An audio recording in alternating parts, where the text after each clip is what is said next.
ಇವತ್ತು ನಮ್ಮ 14ನೇ ಪರ್ವವಾದ ಅಶ್ವವೇದಿಕ ಪರ್ವಕ್ಕೆ ಎಂಟ್ರಿ ಆಗಿದ್ದೀವಿ. ಮಹಾಭಾರತ ಯುದ್ಧ ಮುಗಿದು ಧರ್ಮರಾಜನಿಗೆ ಪಟ್ಟಾಭಿಷೇಕ ಆದರೂ ಕೂಡ ಅವನ ಮನಸ್ಸಲ್ಲಿ ಶಾಂತಿ ಅನ್ನೋದು ಇರುವುದಿಲ್ಲ. ಕೋಟ್ಯಾಂತರ ಜನರ ಸಾವು, ಬಂಧು ಮಿತ್ರರ ರಕ್ತಪಾತಕ್ಕೆ ಅವನೇ ಕಾರಣ ಎಂದು ತುಂಬ ಪಾಪ ಪ್ರಜ್ಞೆಯನ್ನು ಕಾಡುತ್ತಿತ್ತು. ಅಬ್ಬಾ, ಈ ಯುಧಿಷ್ಠಿರ ಅಂದ್ರೆ ತುಂಬಾನೇ ಆಯ್ತು. ಭೀಷ್ಮರು ಎಷ್ಟು ಬೋಧನೆ ಮಾಡಿದ್ರು ತನ್ನ ರಾಗ ತಾನೇ ಆಡ್ತಾನೆ.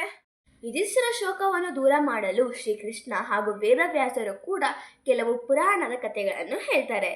ರಾಜನಾದವನಿಗೆ ಪ್ರಜೆ ಪಾಲನೆ ಮತ್ತು ಧರ್ಮದ ಉದ್ಧಾರವೇ ಮುಖ್ಯ ಕರ್ತವ್ಯ ಎಂದು ತಿಳಿ ಹೇಳುತ್ತಾರೆ.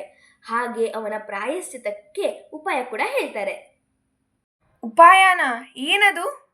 ಸಾಮ್ರಾಜ್ಯದಲ್ಲಿ ಶಾಂತಿ ನೆಲೆಸಲು ಹಾಗೂ ಮಾಡಿದ ಪಾಪ ಕರ್ಮಗಳು ಕರಗಲು ಅಶ್ವಮೇಧ ಯಾಗವನ್ನು ಮಾಡಲು ವ್ಯಾಸರು ಯುಧಿಷ್ಠಿರನಿಗೆ ಸಲಹೆ ನೀಡ್ತಾರೆ. ಆದರೆ ಯಾಗವನ್ನು ಮಾಡಲು ಅಪಾರ ಪ್ರಮಾಣದ ಧನಕನಕಗಳ ಅಗತ್ಯವಿರುತ್ತದೆ. ಆದರೆ 18 ದಿನಗಳ ಮಹಾಯುದ್ಧದಿಂದ ಹಸ್ತಿನಾಪುರ ಖಜಾನೆ ಸಂಪೂರ್ಣವಾಗಿ ಖಾಲಿಯಾಗಿರುತ್ತದೆ. ಈಗ ಹಣಕ್ಕಾಗಿ ಯುಧಿಷ್ಠಿರ ಏನ್ ಮಾಡ್ತಾನೆ? ಹಣ ಇಲ್ಲಂತ ಯಾಗನ ಬಿಟ್ಬಿಡ್ತಾನ? ಆ ಸಮಯದಲ್ಲಿ ಧರ್ಮರಾಜರಿಗೆ ವ್ಯಾಸರು ಒಂದು ರಹಸ್ಯವನ್ನು ತಿಳಿಸುತ್ತಾರೆ. ಹಿಂದೆ ಮರುತ ಎಂಬ ಮಹಾರಾಜನು ಹಿಮಾಲಯದ ಮೇರು ಪರ್ವತ ತಪ್ಪಲಿನಲ್ಲಿ ಬ್ರಾಹ್ಮಣರಿಗೆ ದಾನವಾದ ನೀಡಿದ.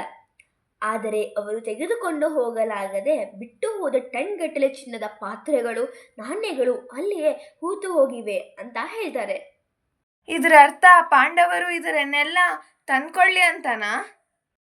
ಹೌದು. ವ್ಯಾಸರು ಧರ್ಮರಾಜನಿಗೆ ಆ ಧನಕನಕಗಳನ್ನು ಹುಡುಕಿ ತರುವಂತೆ ಹೇಳುತ್ತಾರೆ.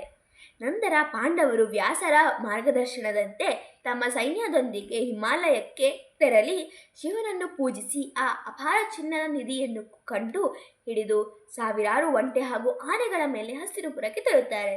ಇದರಿಂದ ಹಸ್ತಿನಾಪುರ ಮತ್ತೆ ಸಂಪತ್ತಿನಿಂದ ತುಂಬುತ್ತದೆ.